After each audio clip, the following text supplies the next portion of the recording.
बात यह है कि जो अमूरे ममलिकत है उसमें वजीर आला का क्या इख्तियार है, गवर्नर के पास क्या इख्तियारात होते हैं, ये बड़े डिस्क्राइब्ड हैं ये और ये सबको पता भी होते हैं, पता होने भी चाहिए जो इन ओहदों पे आके बैठे। इस दफा जो सबसे इंपॉर्टेंट बात और काम ये हुआ, जिन पैनल्स को वो मांग रहे हैं ना, वो पैनल्स जो है वो पहले जब बना करते थे, जब अपनी मर्जी की सिलेक्शन नहीं होती थी, ये तब की बात है।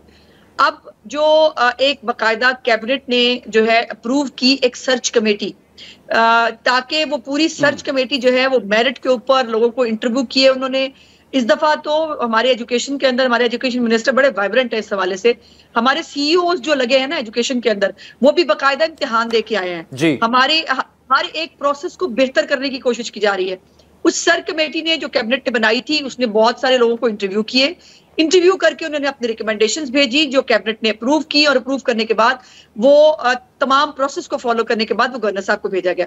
अब गवर्नर साहब जो है वो उनको पता नहीं पुराने जमाने की कोई यादें हैं, हालांकि उनको पता होना चाहिए, वो वैसे मैंने फेडरल मिनिस्टर भी शायद रहे हैं किसी वक्त में, उनको पता है कि कैबिनेट की पावर क्या होती है और गवर्नर की जो है वो जाहिर अब तो उन्होंने पढ़ ही लिया होगा, इतने महीने हो गए हैं कि गवर्नर का काम क्या होता है। लेकिन ये वो जो एक पुरानी तहरीके इंसाफ वाली वो जो एक शायद गवर्नरी उनके उस पे है, शायद उसमें उनको लग रहा है कि उसमें बड़ा कोई मार्जिन होता है जिससे वो समरी वापस भेज सकते हैं। वह समरी वापस भेजेंगे देन व्हाट, वो ऑटोमेटिकली उसके बाद 14 दिन बाद वो खुद ही वैसे ही जो है अप्रूव हो जाएगी। सो गवर्नर साहब जो है उनको ये एहसास करना चाहिए। लेकिन नज़मा साहब, समरी अगर वो वापस भेजते हैं वो एतराज लगा कर भेजेंगे, और एतराज उन्होंने ये लगाया कि जी वज़ीर आला साहिबा जो है वो सिलेक्शन नहीं कर सकती, वो 3 नाम भिजवाएंगी और उसमें से फिर सिलेक्शन जो है वो गवर्नर का काम है। वो तो दावा कर रहे हैं कि उनके पास ये इख्तियारात हैं।